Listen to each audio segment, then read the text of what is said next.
Hi guys, good morning. This is the 13 unit of midwifery chapter 44। तो आज का topic है टॉर्च इन्फेक्शन ड्यूरिंग प्रेगनेंसी। तो इसके डेफिनेशन के बारे में पहले जान लेते हैं कि टॉर्च इन्फेक्शन होता क्या है। तो ड्यूरिंग प्रेगनेंसी जो कुछ इन्फेक्शन आपका जो प्रेग्नेंट जो वुमेन होती हैं तो उनसे होते हुए जो फीटस तक मतलब जो जाता है तो उसे फीटस के लिए बहुत ज़्यादा डेंजरस हो जाता है। और इसमें टॉर्च का क्या भूमिका होती है। तो टॉर्च जो आपका होता है इन्फेक्शन का एक ग्रुप होता है, तो जिसमें कि मतलब कुछ प्रकार के इन्फेक्शन शामिल होते हैं। जैसे कि टॉर्च का फुल फॉर्म जान लेते हैं, तभी हम लोग जान पाएंगे कि टॉर्च इन्फेक्शन होता है क्या है। तो टी फॉर होता है आपका टॉक्सोप्लाज्मोसिस होता है, और ओ फॉर होता है आपका other agent, example like HIV हो गया और वेरिसेल्स हो गया, और आर फॉर हो गया आपका रुबेला, और सी फॉर हो गया साइटोमेगालस वायरस, और एच फॉर हो गया हर्पेस सिम्प्लेक्स। ठीक है, तो टॉक्सोप्लाज्मोसिस के बारे में जान लेते हैं कि वो होता क्या है। तो ये जो इन्फेक्शन है वो टॉक्सोप्लाज्मोसिस यानी गुंडाई, ये जो अंतःकोशिकीय प्रोटोजोआ होता है तो उसमें जो परजीवी होते हैं तो उसके मतलब द्वारा ही ये फैलता है। तो जिसमें जो ह्यूमन के लिए जैसे कि आपका कैट हो गया इन्फेक्शन हो गया, और जो भी प्राइमरी सोर्स होता है। और इसके कॉजेज़ की बात करें तो जो भी इन्फेक्शन जैसे कि आपका रॉ मीट्स हो गया, अनकुक्ड मीट्स हो गया, ठीक है, तो उनके मतलब उनको खाने से होता है। और जो इन्फेक्शन है वो कैट फिश के मतलब जो भी होता है मलमूत्र, तो उसके मतलब लापरवाही से मतलब उसको उठाना। और आपका हो गया प्रेग्नेंट वुमेन से जो उसके फीटस में इन्फेक्शन का जो ट्रांसमिशन कॉन्जेनाइटल इन्फेक्शन होता है तो उसके बारे में जान लेते हैं।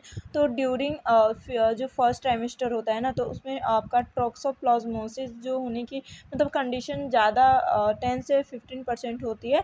तो जो कि सेकेंड और थर्ड ट्राइमेस्टर के ड्यूरिंग ये जो 30 से 60% आपका मतलब बढ़ जाता है। ठीक है, और ड्यूरिंग फर्स्ट ट्राइमेस्टर जो फीटस होती है तो उसके इन्फेक्शन होने के लिए मतलब इसको डैमेज होने की मतलब जो कंडीशन होती है तो वो बहुत ज़्यादा बढ़ जाती है।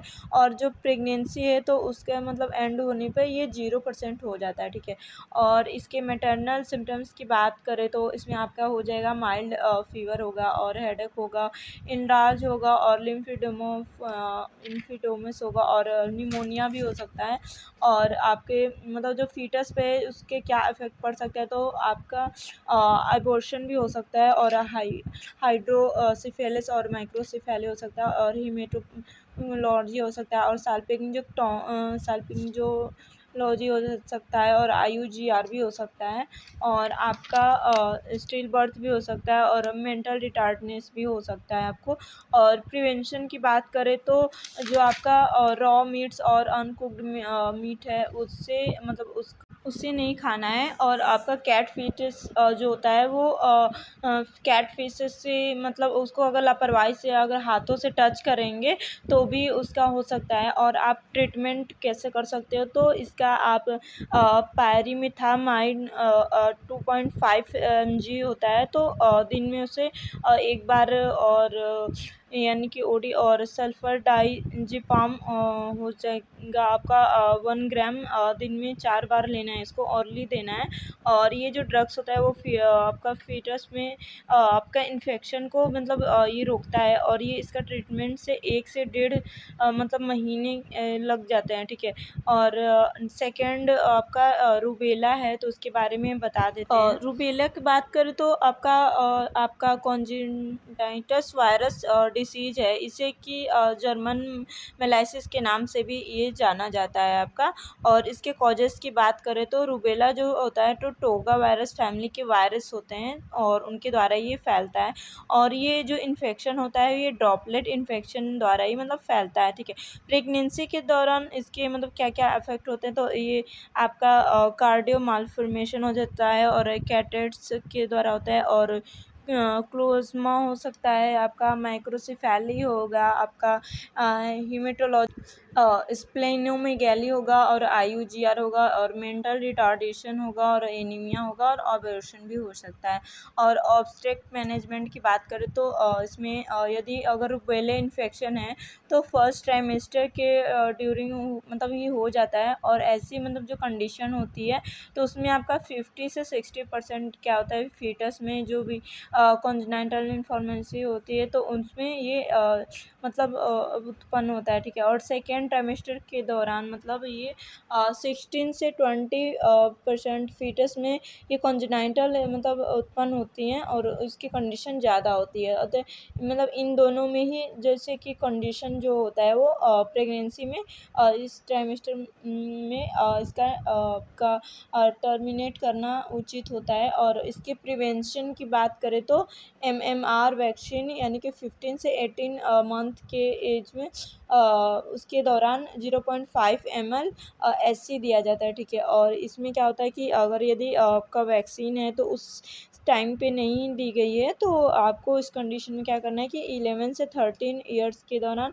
मतलब ये प्रेगनेंसी के टाइम ये आपको करने के बाद मतलब कंसीव करने के बाद आप 3 महीने पहले ही मतलब दे सकते हैं। और ड्यूरिंग प्रेगनेंसी रूबेला मतलब वैक्सीन नहीं देनी चाहिए, ठीक है। और उसके बाद साइटोमेगेलस की बात करें, साइटोमेगेलस वायरस इन्फेक्शन, साइटोमेगेलस वायरस जो होता है वो एक हर्पीज़ वायरस होता है। तो जैसे कि उसमें आपका डीएनए टाइप का ये होता है।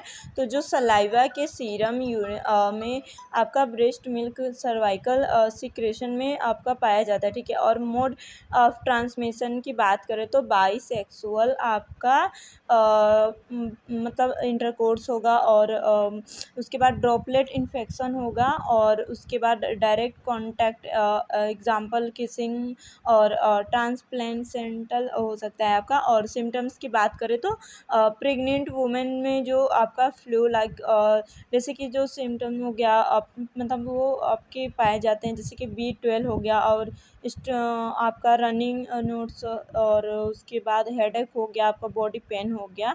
और प्रेगनेंसी के टाइम पे इन्फेक्शन का क्या मतलब इफ़ेक्ट हो सकता है इस पे, तो LBW होगा और लो बर्थ बेबी यानी कि, और माइक्रोसेफेली हो, हीमेटोमेगैली होगा और स्प्लेनोमेगैली होगा और आईयूजीआर रिटार्डेशन होगा, आपका स्टिल बर्थ भी हो सकता है।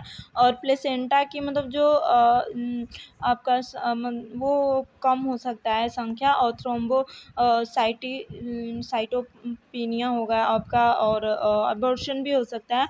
और इसके डायग्नोसिस की बात करें तो जो भी न्यू बॉर्न जो फीटस है तो उसमें बेबी में साइटोमेगेलो वायरस इस पे आपका स्फेलिकस आपका मतलब उसमें IgM पाया जाता है। और हर्पिस सिम्प्लेक्स वायरस इन्फेक्शन, इसके बारे में आइए जान लेते हैं। हर्पिस सिम्प्लेक्स वायरस जो होता है वो का हर्पिस फैमिली जो होता है तो उसका वायरस होता है, ठीक है। और ये दोनों दो टाइप्स का हो सकता है। एक तो आपका herpes simplex virus first HSV first हो गया, और सेकंड हो गया आपका हर्पिस सिम्प्लेक्स वायरस सेकंड यानी कि HSV सेकंड। तो HSV फर्स्ट की बात करें तो मतलब मुख्य रूप से ये जो मतलब लिप्स हो गया, माउथ हो गया और फेस हो गया, तो उसके मतलब फेस के इन्फेक्शन से भी रिलेटेड होते हैं ये। और इसके मतलब अगर अपोजिट बात करें तो HSV सेकंड यानी कि आपका जननांग हो गया और जेनाइटल एरिया और वहाँ के जो भी घाव हैं सो उनसे भी रिलेटेड हो रहता है। और इसके इस प्रकार जो आपका जो जनन नाल होता है तो उसमें का इन्फेक्शन जो आपका होता है वो हर्पिस सम मतलब उसकी प्रक्रिया के द्वारा हो सकता है। और इसका ट्रांसमिशन की बात करें तो सेक्सुअल ट्रांसमिशन के कारण ये होता है। और प्रेगनेंसी पर मतलब इसका क्या इफ़ेक्ट पड़ता है इसके बारे में बता दें तो एच एस पी आपका ट्रांसप्लेसेंटल नहीं होता है, जबकि जब इसके जो फीटस होता है तो उसमें जो आपका जो आपका नॉर्मल डिलीवरी में के दौरान जो आपका सर्विक्स का जो निचला जनन नाल होता है तो उसमें जो वायरस की श्रेणी के कारण मतलब ये हो सकता है, ठीक है। और न्यूबॉर्न बेबी में ये इन्फेक्शन के क्या क्या इफ़ेक्ट होते हैं तो इसके बारे में जान लेते हैं। तो माइक्रोसेफेली हो गया, और एक आपका सीज़र्स होगा, मेंटल रिटार्डेशन होगा, आपका आपका प्रसूति प्रबंधन की बात करें तो इसमें आपका हो जाएगा, यदि कि जो फीमेल है उसमें जो भी आपका सक्रिय जननांगी HSV सेकंड होता है, तो उसमें इन्फेक्शन अगर प्रेजेंट हो तो इसमें क्या होगा कि डिलीवरी सिजेरियन सेक्शन के द्वारा मतलब करनी है, ठीक है। और यदि फीमेल जो है वो जो हार्पिक लेसन मौजूद हो तो उसमें प्रेगनेंसी की 36 वीक की अवधि के बाद एसाइक्लोरिव थेरेपी देना है, ठीक है।